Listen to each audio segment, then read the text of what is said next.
Good. Okay, launching.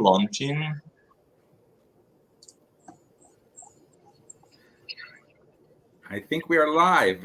Is that right? Just a second.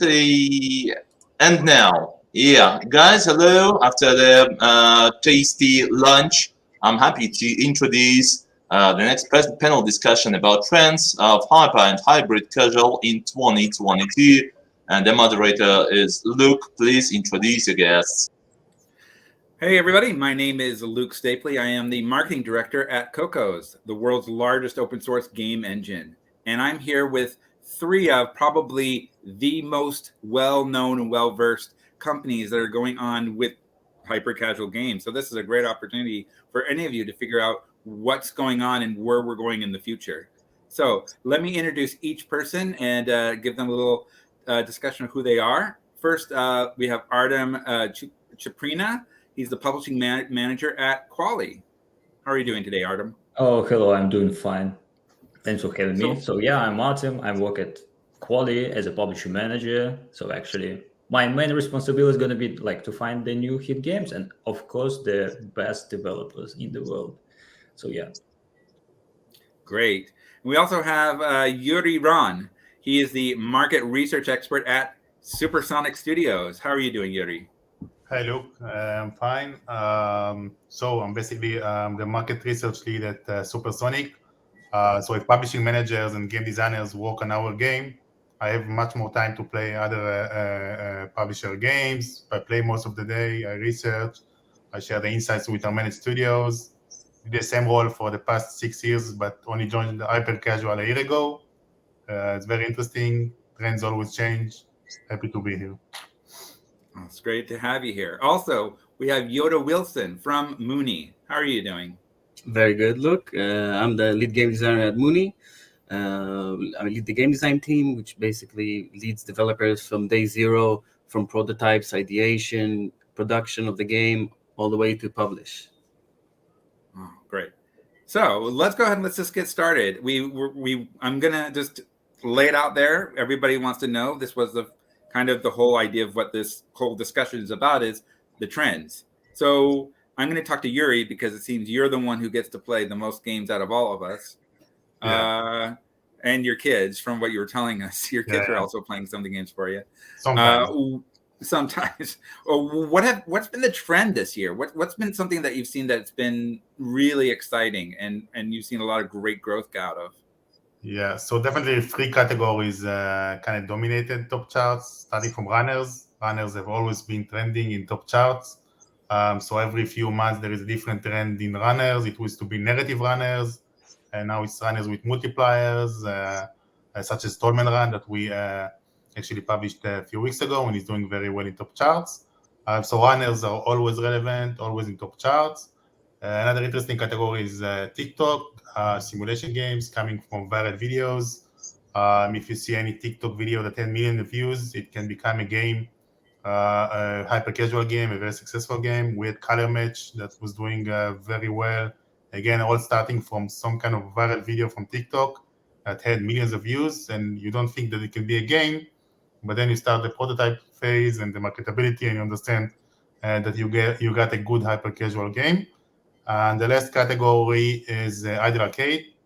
We had a panel about this with the Supersonic Super Mondays about it a few weeks ago. So Idle Arcade is kind of a category that was ignored a few years ago. Only one publisher looked at it. And then it's enough that one game, Stone Miner, did very well in top charts a few months ago. And it's enough that all top publishers will look at this. And I think that top publisher published around 20 games around Idle Arcade. So this is also very trending. We also had My Minimart that did very well. So those are the top 3 categories. But again, even IO games, puzzle games, those games kind of last in top charts. We have games that we published over a year ago, Techie Dash, Bridge Race, that are still in top charts over a year. So don't ignore the smaller categories as puzzle games, IO. But kind of runners, Idle Arcade, and simulation games coming from TikTok dominate, but kind of try a little bit of everything because anything might work. Do you agree with that, Yotam? Yeah, definitely so. We've seen, specifically in runner games, we've seen a lot of new mechanics tried out, dual lanes, the front stacking. We've seen a lot of attempts by that. So it's really taking those categories and trying to break it down into and assemble new things out of them.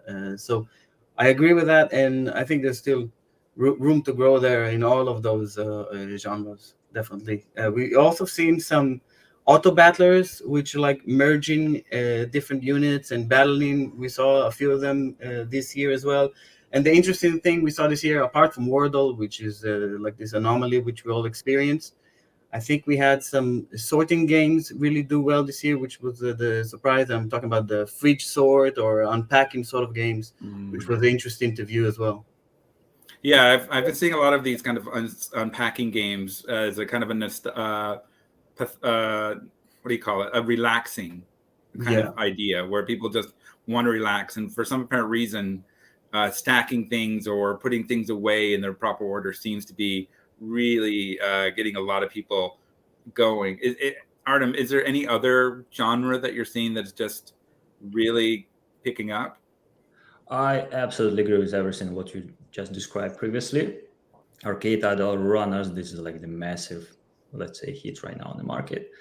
I'm also would like to add maybe some sort of crafting games. Also can be some sort of meditation. Merging again, yeah, definitely shows some pretty interesting results. But I would say arcade title, this is like the top one of interest for all developers and publishers for sure.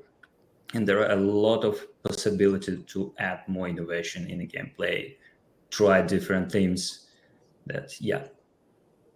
Now, is what's being a trend now? Is this kind of are these trends going to be continuing? Because it could be a great trend, but then if the LTVs are terrible, or if the returns are not working out very well, I mean, are these very long-lasting kind of trends, or do you see that some of these are going to kind of flail at the end of the next 6 months? Artem. I'm pretty sure for arcade title, this is just the beginning, because like the huge engagement and with the depths in the game which provide to players will be for long term. Plus to give a lot of like verticality in a gameplay, a lot of interesting innovation mechanic, not just the simple grinding. Definitely will boost this type of games on the market for the next, let's say, 6 months up to a year.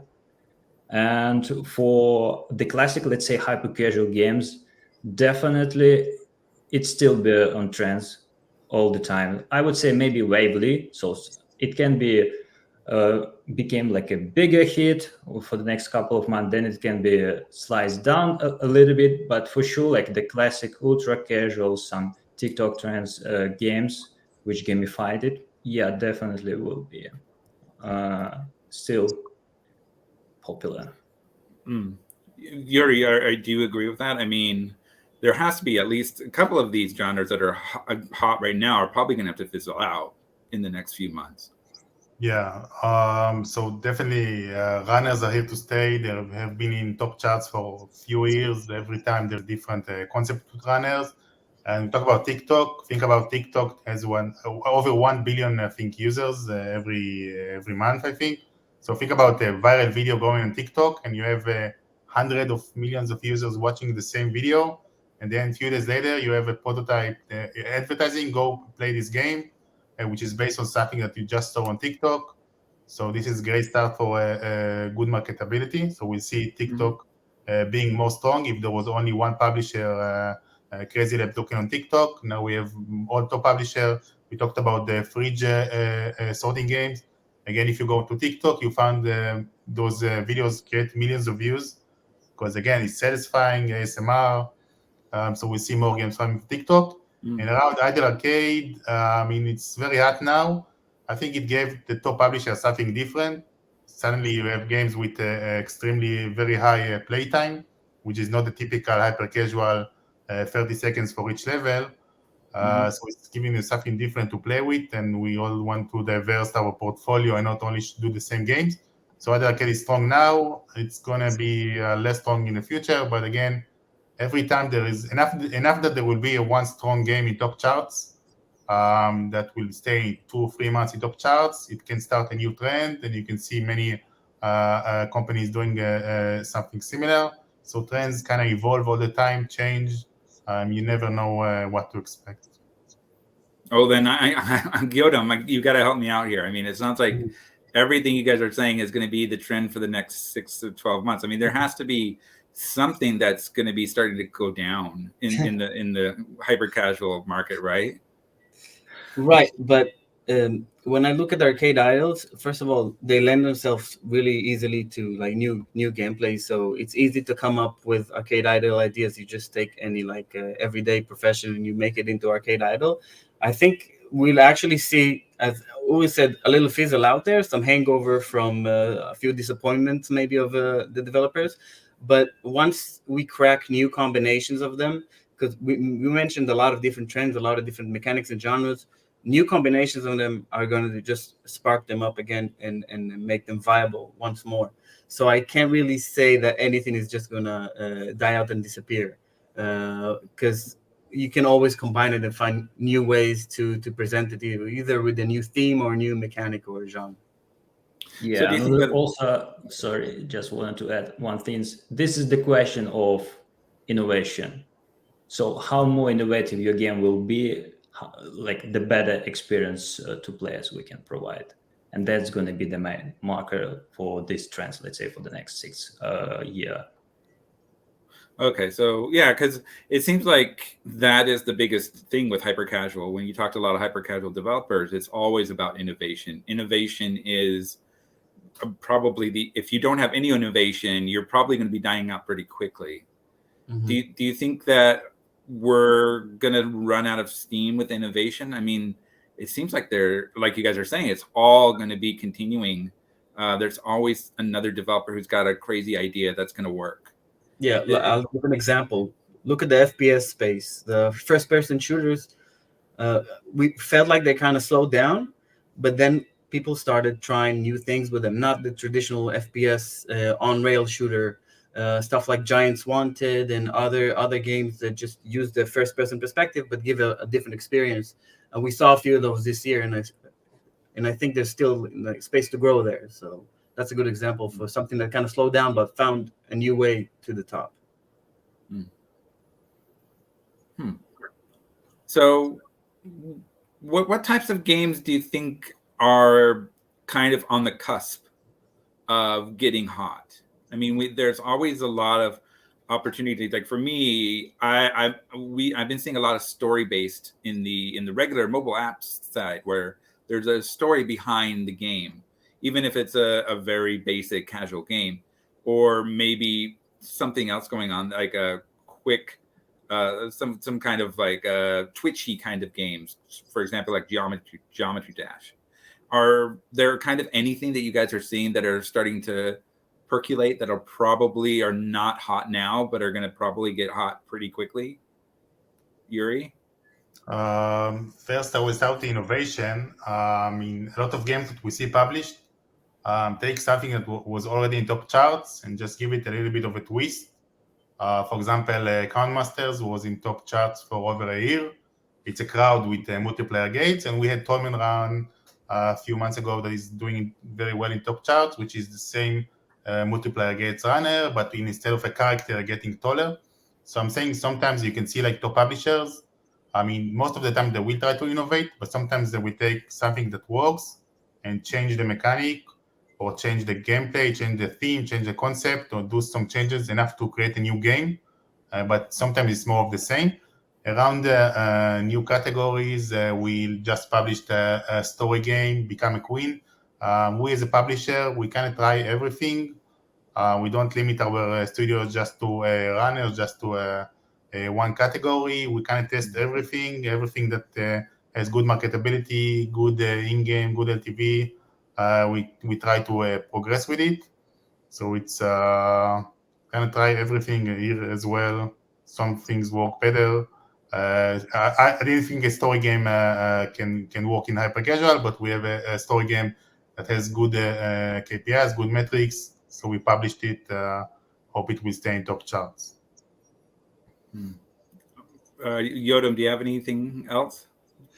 Things that are percolating. I would say body manipulation stuff. We saw some successes, but I feel like it was in a very limited space. Obviously, I think it's good for marketing. It lends itself to funny situations. There are still stuff to figure out in that genre, which worked for marketing, but didn't really explore in different genres. I think also just like different combinations we haven't seen that. I haven't seen a arcade idle game mixed with a simulation game, something which the simulation isn't the core, but just another thing inside the arcade idle. There's many things that we can do in that space.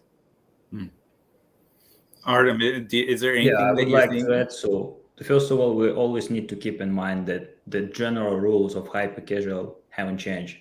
So this is only the question how to attract new audience, because actually in the past couple of years, players played tons of different games, genres, whatever. So currently the market is a little bit oversaturated.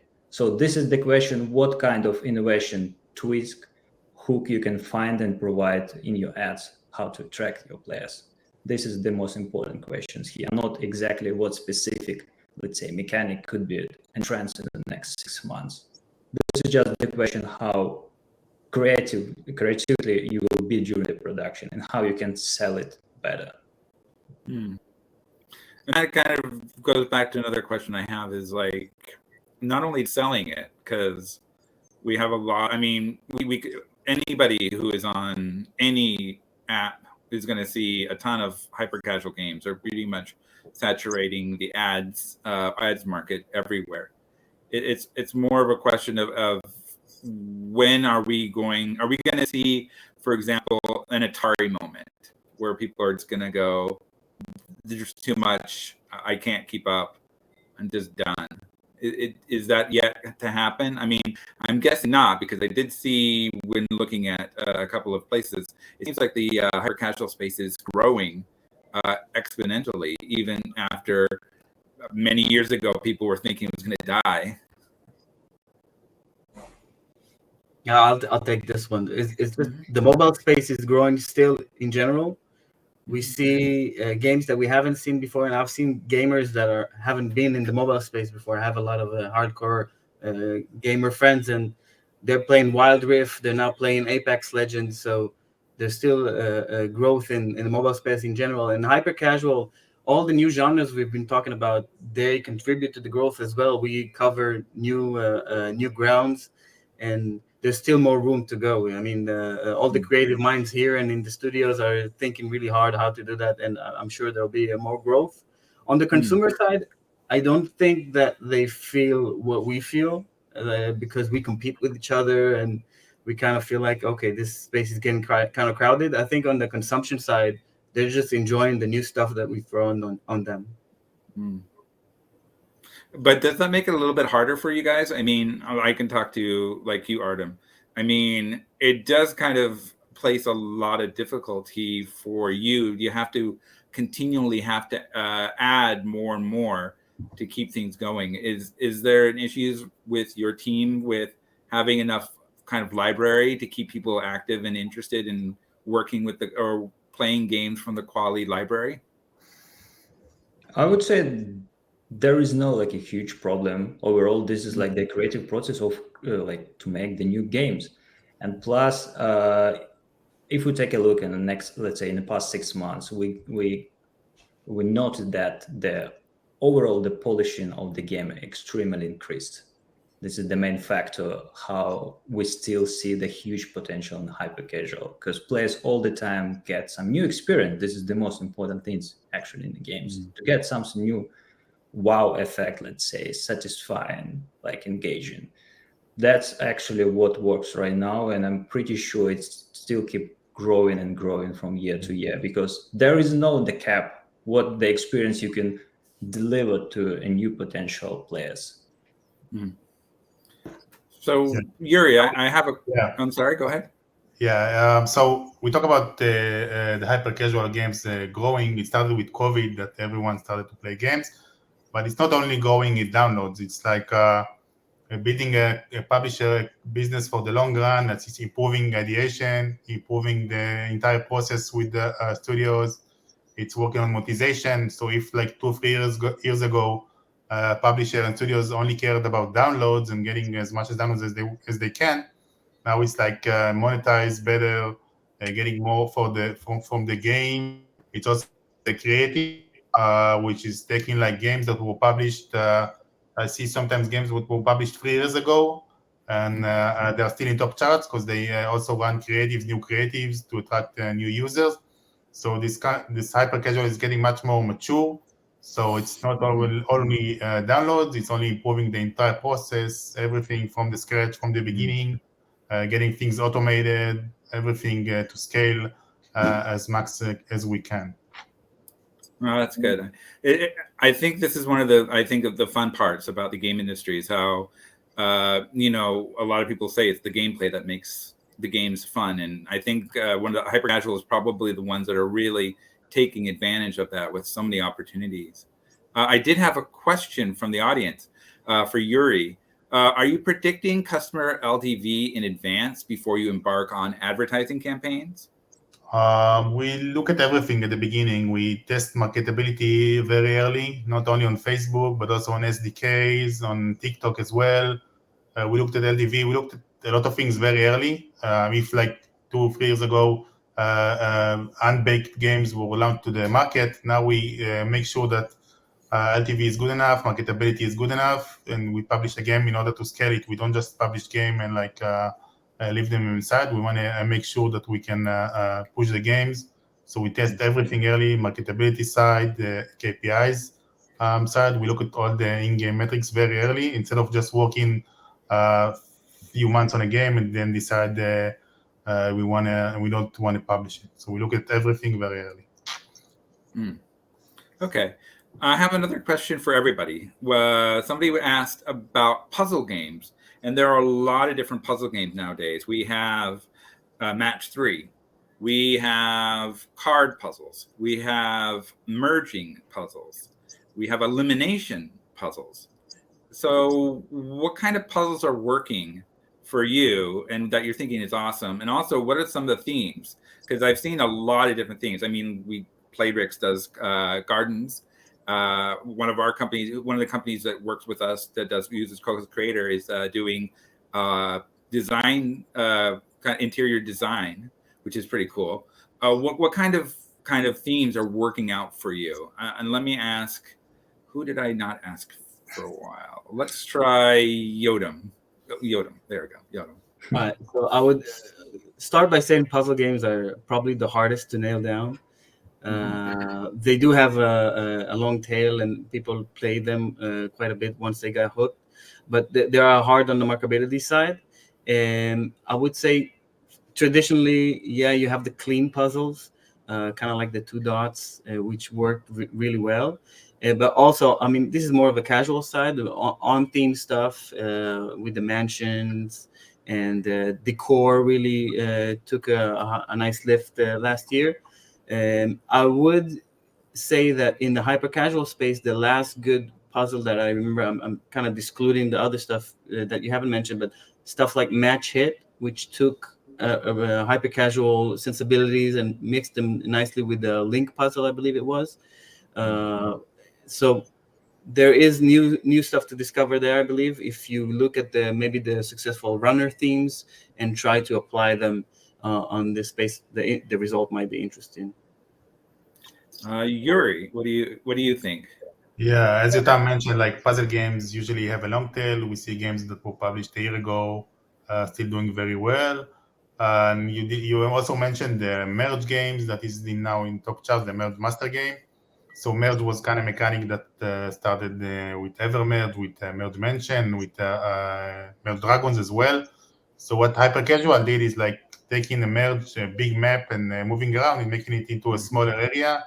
You just need to merge items and battle very fast, very simple, easy to understand. So it's like even taking Match 3 or any other puzzle game that is doing very well in casual and making it hyper casual, much more easy to understand, much more simple, easy to play, 30 seconds levels, everything much more fast, much easier to understand. This is hyper casual.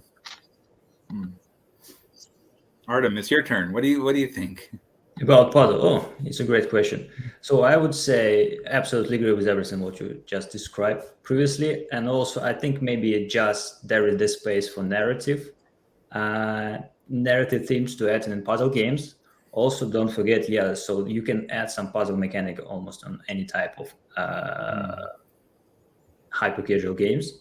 So yeah, it can be interesting to trick how you can merge different mechanic with the puzzle themes and what can be done here. So actually forerunners also can be included easily and provide some new interesting experience to players. So let me change gears, and we're going to have to ask this question. I didn't want to ask, but we have a question from the audience, so we're going to have to go with it. The hybrid game market. So we really didn't want to talk about it because hybrid is very interesting, because hybrid is like casual light. I'd like to call that. It's like casual light. But is hybrid kind of the next stage for a lot of these hyper casual games, or do you feel like this is something that is great for some of them, but really just not going to work out for a lot of the other ones? Artem, what do you think? Oof, it's great questions. I would say it can work really well for some type of, let's say, hyper casual genres like games. It can work maybe better for, like, let's say, arcade title. So actually hybrid casual. So first of all, we need to differentiate what hybrid casual games is it. After that, we can discuss more in detail. So I would say this is, let's say, a long engagement gameplay with including a lot of EIPs, which allows players to play longer and provide like the better, like, and more depth call loop in this game. So I would say it can be definitely included in arcade titles. Potentially, again, this is a little bit briefly thoughts. Maybe some sort of IO games can be arena themes, just to add more possibility to boost your players. Add some upgrade system which allows you to progress like faster for long term, something like that. Yeah, I've also seen a couple of them using it for no more ads, which is a great opportunity for a lot of developers who they just want that. They give about like $30 and then that's it. They don't have to pay any extra. Uri, what are your feelings about hybrid? Is this something that's going to continue to grow, or is this something that's kind of here and is just going to be its own little kind of area? Actually, me and Yotam, we both worked for Playtika in a purchase company doing casual games. So Yotam can agree with me that doing casual games and hyper casual is completely different story. So I think hybrid is also, if you decide to take your game to hybrid or more rely on in a purchase, then you need economy, you need monetization, you need live ops. It's like a different story instead of the pure hyper casual game with interstitial video ads, RVs. So it's a different story, a different. I've seen like so many top in-purchase companies, the casual companies trying to do hyper casual, and the other way, hyper casual companies trying to do casual games, and most of the time they fail because it's a different process, different category, different audience. But then even casual games, they start from a prototype that you work on for a few days, and then if retention is good, if playtime is good, then you can decide to take it into a more hybrid and focus on retention or playtime. But again, it takes different features, balanced economy, so it's a different story. You can decide very early if you want to go to hybrid or focus on casual games or hyper casual. But again, it's a different story, different audience, different business model. Everything is very different. So, Yotam, do you think that that's true? It's very different. I mean, I see what he's saying is like if you're a hybrid trying to casual, you might fail. If you're casual going to hyper casual, you might fail. So, do you feel like this is kind of going to be a more difficult place to be? And is it even worth it for the value that you're going to get? Yeah, I agree with you, Uri. It is difficult. You kind of have to have a more robust system of live ops and everything to make the most of it and of the hybrid model. I would maybe say on the game design perspective, you don't have to adopt the whole thing. You can take the little bits that worked for you, that brought you the longer engagement and retention on the hybrid side, and use it in hyper casual. And I think we're already there. We're already doing it right now. We don't really call it hyper casual, maybe sometimes, but it's already in use. So I would say maybe take the smaller parts and like little by little make your way to hybrid casual. To start off and to try to climb that mountain from scratch, it's a little bit too much, I would say. Okay, another question we have from the audience, which I think is quite interesting, because we remember in the old days when when it first came out, it was just get it out there as fast as possible and get that money as quickly as possible. So the quality of the graphics might have been a little bit lower, the backgrounds might have been basic. But there's a question about, can we keep doing this, or do we need to go to the next level where we have a lot better quality graphics, a lot better sounds, a lot better everything? Are we at that point yet, Uri? Is this something that game developers should actually start looking into just to get a lot more people interested in your game? Or is this just added fluff that really it's just taking too much of your time when you should be probably working on improving your marketing and other things? Yeah, so it depends. Again, in casual, you can work on the feature like for a few months, make sure everything is balanced, the economy, monetization, and then launch it. While in hyper casual, sometimes I don't understand why we publish the game when I think we can work at it even more to improve it. But at the end of the day, you got to publish a game to be in the top charts in the market. So if marketability is good, if the in-game is good, the LTV is good, the ARPU is good, then you go and publish the game and work on the next game, and also try to improve the game. It's not that you publish the game and then you forget about it and it stays a few days in top charts. You also work on creatives, you always improve the stability, the monetization. So it's not like a few years ago when you publish the game and forget about it. Still, if we publish the game and it's not ready, then we try to improve it all the time and to improve monetization, even a year after, as I said before. So we kind of get to this balance that marketability is okay, KPIs are okay, and then we publish the game and try to scale it. Some games scale better than others. But again, every time a question, do I need to work a few days more on this game, have more A/B tests to improve the game metrics, get more creatives to improve, to reduce CPI. But at the end of the day, we want to publish more games and work with the studios to publish more. So we kind of balance between it.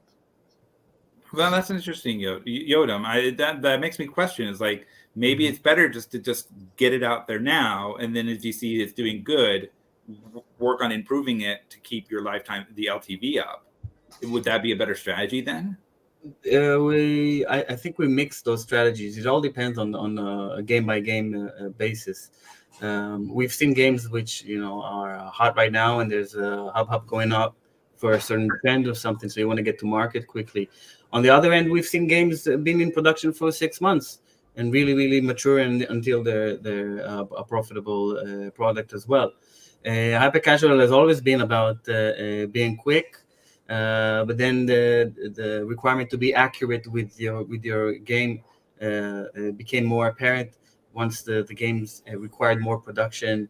They're more on theme. You need to really nail down the vision. So it's always a balance of the two, and it depends on the game, I would say. Yeah. Artem, is the same thing with here at Kwalee? Yeah, for sure. Definitely, there should be like a deep analysis of the current performance of these games which have been published and figure out what the next could be, how long the next, let's say, sprint production can take, and is it worth it or not. But definitely, if there is some positive KPIs, we will boost and push all our efforts to keep rolling it on the market and like provide the better experience to life. Because usually you need to be aware, if you just make like a short pause, the performance of the game can slowly down, like start going down. So you need to give more and more content and provide like the better experience to players. That's why, yeah, I'm pretty sure the production at the early stage should be fast, but then if you see there is some performance, use need to keep pushing it further. Oh, that is interesting, because that was kind of the knockoff. I think a lot of people outside the hyper casual space was, these games are just too simple. But now I think that we're seeing. Do you feel that we're at a maturity point now with the hyper casual space? I mean, we've had it for 4 or 5 years now. Do you think that we're at that maturity level where we really kind of have keyed in exactly what things work, not on the gaming side or the gameplay side, but in the ops and the advertising and the LTV for all these kinds of games? Artem? I would say the deep polishing should be in the game, definitely, straight away, and from month to month it should increase also. And you also need to take in consideration that the level progress, like the game progress, should be improved during the playtime in the game. So yeah, I would say there is a huge evolution of any kind of hyper casual games from month to month, and the quality always increased because players demand more and more new experience. And you can do it only if you start investing more efforts in game design, innovation, and polishing. But Yotam, you're also, do you think that we're kind of in that golden age, I guess we could say, where we've kind of figured out what's working on the with everything behind it, so that all we need to do is just get the games out there? Yeah, so kind of tying to the previous question as well, I think, as always said, once you figure out you can distribute the game, it's very hard to stop that process, because it might not be there in a moment. If the game returns itself, if it's ROI positive and you can distribute it, that's more or less where you go all out and distribute the game and work as you go. So in terms of maturity for that process, I think we're there. There's new aspects that we're discovering. We've done a little bit of influencer marketing, which is kind of new, which worked well for us as well.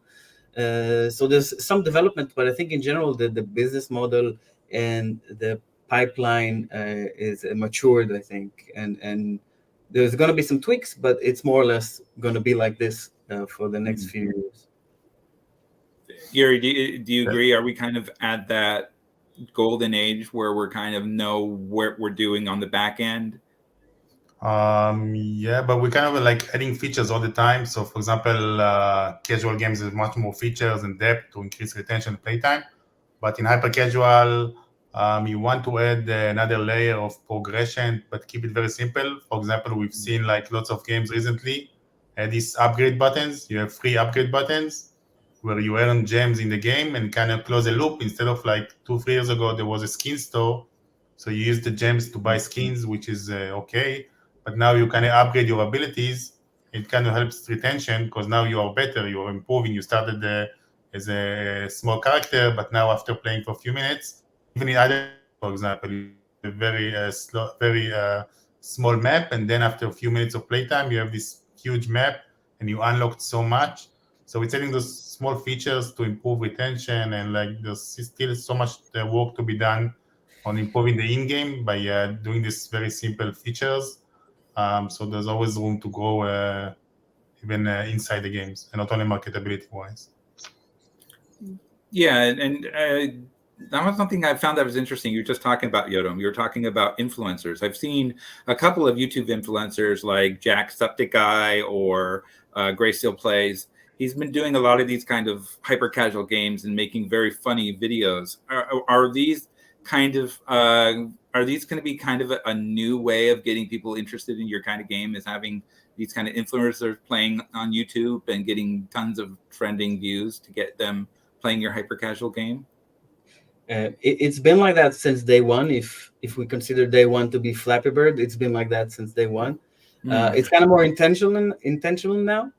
And I think on the game side, if the game's vision is clear, and we've talked about story narrative, even if it's a very, very nuclear story, if the story is simple to understand and will make a good video, I think that can happen naturally. Or if you have like some sort of a co-op operation with them, We've seen that with Find the Alien, which has a very simple story. There's a group of people in the room. One of them is an alien. Scan them to find out. So that kind of lends himself to those the influencers, and that's where it did well as well.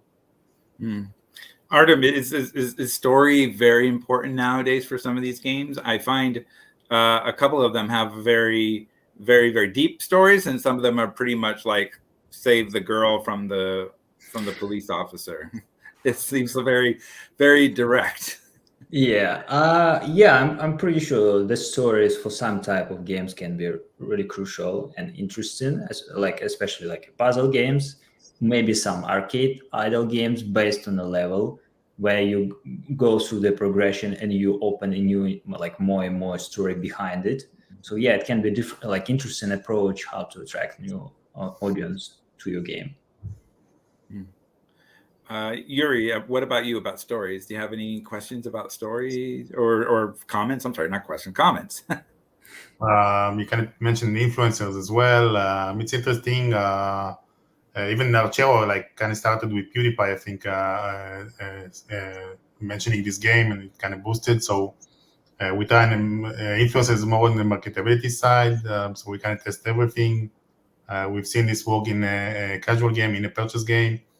Doing co-ops with brands, with IPs, and I think hyper casual has yet to experience enough with IPs and influencers, but it's coming that way. Again, it's a bit different business model than casual, different audience. So, but it's coming to that direction as well.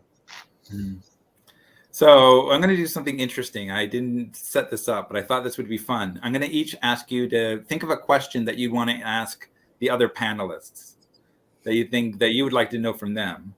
And I'll let you think about that. And while you're thinking about that, I'll ask another question.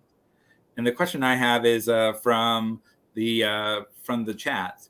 I think everyone has noticed that when you look around, you must have seen that there are not many people playing hyper casual games. What is the main reason why it has gained such a large market share, even though it doesn't seem to be like preferred style in real life? What should be the age range and gender of the target audience? Long story short, who is playing hyper casual games? Everybody. This is very interesting, huh? Everybody. Yeah. It's very funny because when I was back in 2006, we had Amazon did I think it was Amazon did a survey, and they found most of the people who were playing casual games were women aged 35 to 50. But it seems hyper casual has a different flavor. It seems like you're saying everybody. Is there like a certain region or a certain gender, or is there a certain age group, or is it just all over the map? Yeah. Sorry, it's for me or Uri? Yeah, go ahead. I'm going to go with Yotam because you said first. Everybody, not a particular region. I mean, we've seen some different regions play more of certain genres. I think Arcade Idol was early very successful in Asia, and then in other markets as well. In general, it's everybody. I'll just share a small story. We had a group of schoolgoers come to the office, and we kind of did some activity with them, and we checked the games on their phone, and everyone had at least one hyper casual game on their phone. They don't necessarily call it hyper casual. It's just a game that they've seen on an ad and played. Yeah. What about you, Uri?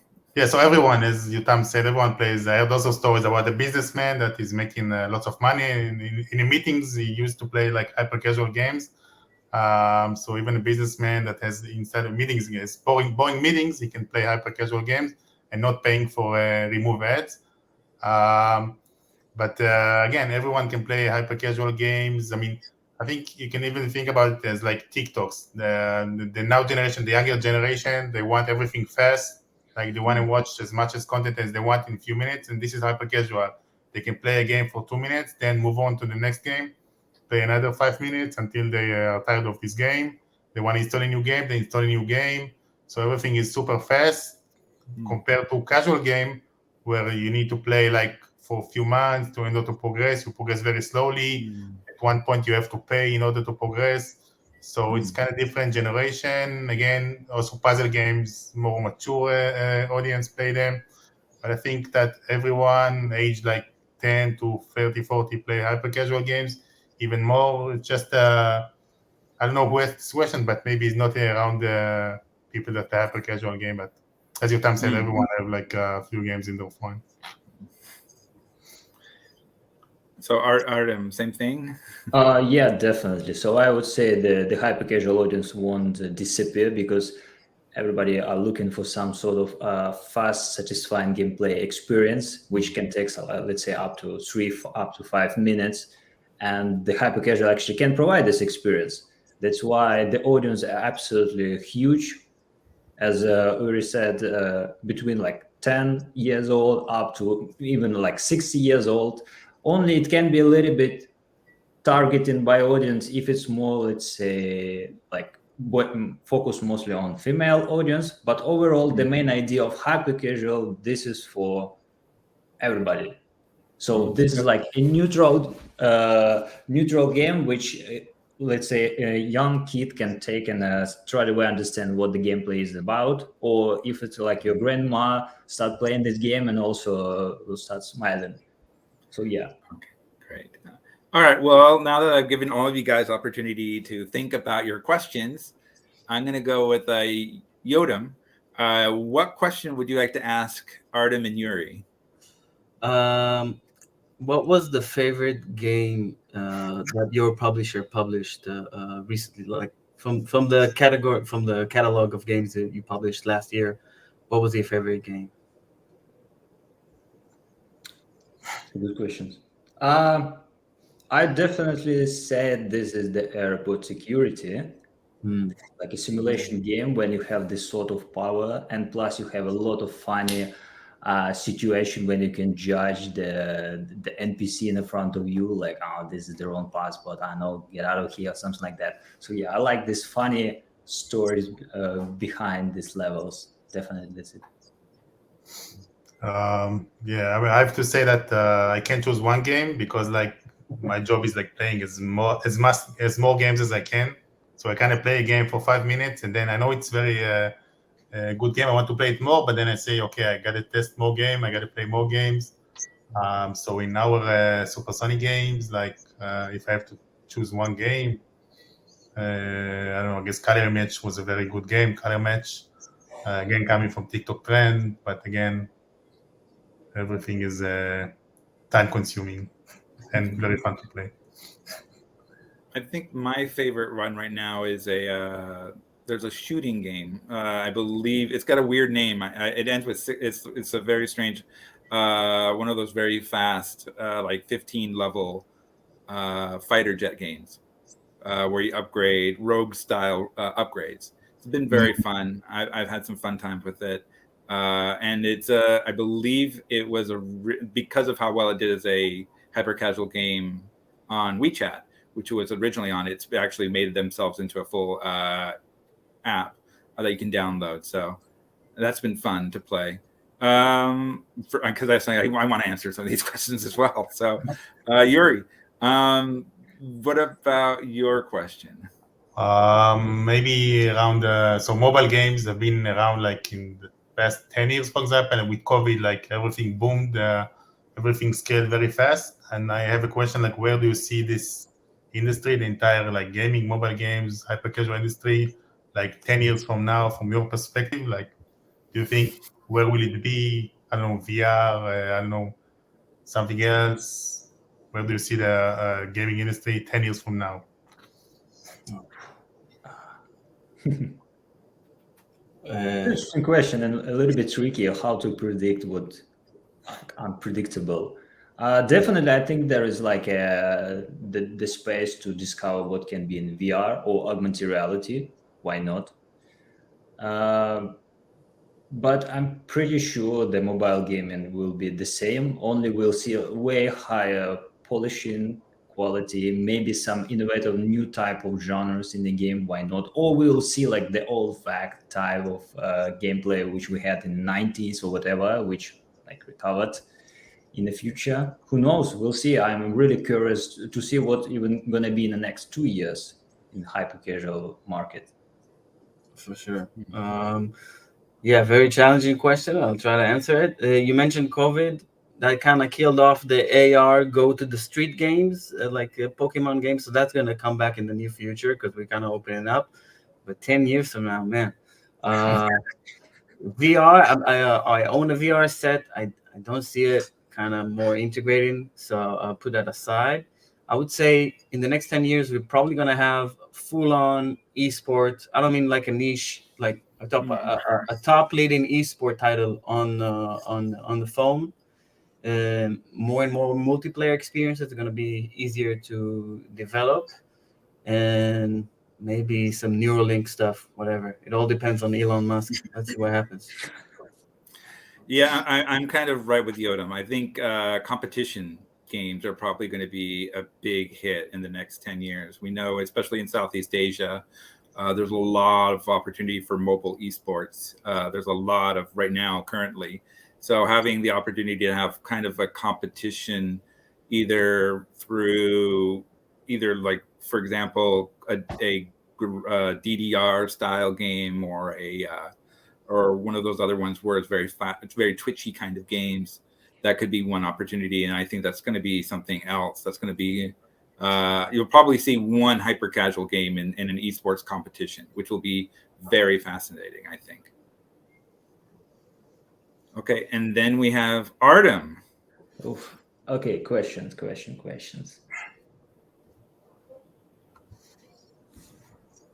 How do you think easily gonna be implement hyper casual in metaverse? And what the solution gonna be with it? I have a short answer. I don't believe in the metaverse. I don't even understand what it is. I have a VR set. I'm all into games. I make games all day. I play games all day.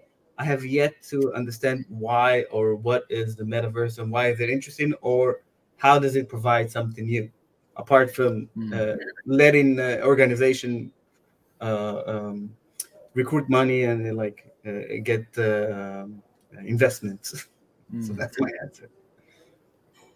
Yeah, I think like metaverse is like another layer of like entertainment or something social. So like if you see like Netflix are doing games, TikTok are doing games. So every place there are people, there will be games for entertainment. So if the metaverse will do well and people are going to be in the metaverse, then for sure games will be there. Hyper casual games will be there. Casual games will be there. So it depends how popular the metaverse will be. Yeah, I've seen a lot with Roblox. Roblox has a lot of, because Roblox is a metaverse in a sense. And Roblox, there are a couple of companies that are actually making games directly for Roblox, which is fascinating to me because I'm still trying to figure out where the monetization is. So if we look at like a Roblox or a Second Life, for example, Second Life being like one of the original metaverses out there, I think there'll be an opportunity, but the gameplay, of course, is going to be much different, especially being AR, VR. And so the question is going to be if they can figure out very quickly how to make really hyper quality gameplay very quickly, there might be an opportunity, especially if it's games where you can play with other multiplayers.